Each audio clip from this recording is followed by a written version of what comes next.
नमस्कार दोस्तों, जय श्री कृष्ण, राधे राधे। बहुत पुरानी बात है। अयोध्या के बहुत निकट ही पौराणिक नदी कुटिला है, जिसे आज टेढ़ी कहते हैं। उसके तट के निकट ही एक प्रभु राम भक्त परिवार रहता था। उसके घर एक सरस्वती नाम की बालिका थी। वे लोग नित्य श्री रघुनाथ जी सरकार का दर्शन करने अयोध्या जाते थे। सरस्वती जी का कोई सगा भाई नहीं था, केवल एक मौसेरा भाई था। वह जब भी श्री रघुनाथ जी सरकार का दर्शन करने जाती, उसमें मन में यही भाव आता कि सरकार मेरे भाई हैं। उसके तीनों भाई भी उसके भाई हैं, अर्थात उसके ये चारों भाई राम, लक्ष्मण, भरत और शत्रुघ्न को अपना भाई मानती थी।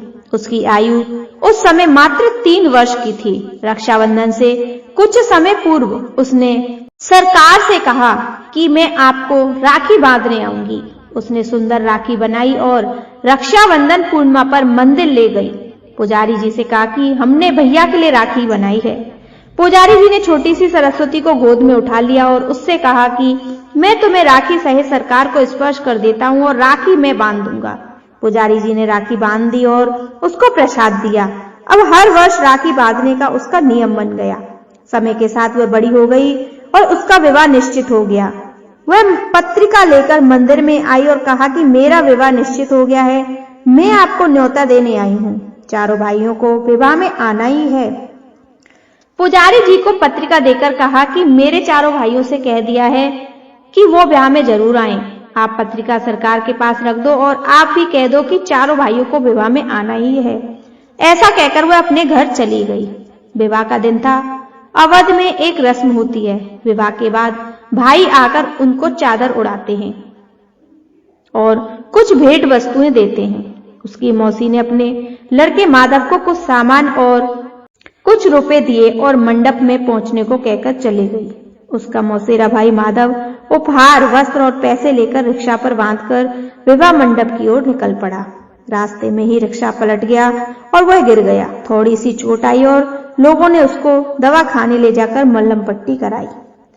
यहाँ सरस्वती जी घूंघट से बार बार मंडप के दरवाजे पर देख रही और सोच रही, सरकार अभी तक आई क्यों नहीं। उसको पूरा विश्वास है कि चारों भाई आएंगे। माँ से भी कह दिया कि ध्यान रखना, अयोध्या जी से मेरे भाई आएंगे। माँ ने उसको भोला समझकर हंस दिया। वह बहुत देर हो गई, तब व्याकुल होकर दरवाजे पर जाकर रोने लगी। दूर दूर के रिश्तेदार आ गए, पर मेरे अपने भाई क्यों नहीं आए? क्या मैं उनकी बहन नहीं हूँ? उसी समय 4 बड़ी मोटर गाड़ियां और एक बड़ा ट्रक आते हुए उसने देखा। पहली गाड़ी से उसकी मौसी का लड़का और उसकी पत्नी उतरे। बाकी गाड़ियों से और 3 जोड़ियां उतरी। मौसी के लड़के के रूप में सरकारी आए थे। रत्न जड़ित पगड़ियां, वस्त्र, हीरों के समान हार पहन रखे थे। श्री हनुमान जी के पीछे ट्रक में सामान भरकर लाए थे। हनुमान जी पहलवान के रूप में आए थे। सब सामान उतार कर रखने का कार्य वही कर रहे थे। उन्होंने ट्रक से सारा सामान उतारना शुरू किया। स्वर्ण, चांदी, पीतल, तांबे के बहुत से बर्तन, बिस्तर, ओढ़े, सोफे, साड़ियां, अलमारियां, कान, नाक, गले, कमर, हार, पैर के आभूषण। मौसी देखकर आश्चर्य में पड़ गई। इतना कीमती सामान मेरा लड़का कहां से लेकर आया? चारों का तेज और सुंदरता देखकर सरस्वती समझ गई ये मेरे चारों भाई हैं। सरस्वती जी के आनंद का ठिकाना न रहा। उसका रोना बंद हो गया। सरकार ने इशारे से कहा, किसी को अभी भेद बताना नहीं, लुप्त ही रहना। इनका रूप इतना मनोहर था कि सब उन्हें देखते ही रह गए। कोई न पूछ पाया कि ये गाड़ियां कैसे आई, ये अन्य 3 लोग कौन हैं। लोग हैरान होकर देख रहे थे कि अभी तक रो रही थी और इतनी हंस रही थी और आनंद से नाच रही थी। किसी को कुछ समझ नहीं आ रहा था। जब तक उसकी विदाई नहीं हुई तब तक चारों भाई उसके साथ ही रहे। सभी गले मिले और आशीर्वाद दिया। सरस्वती ने कहा, जैसे आज शादी में सब संभाला है, वैसे जीवन भर मुझे संभालना।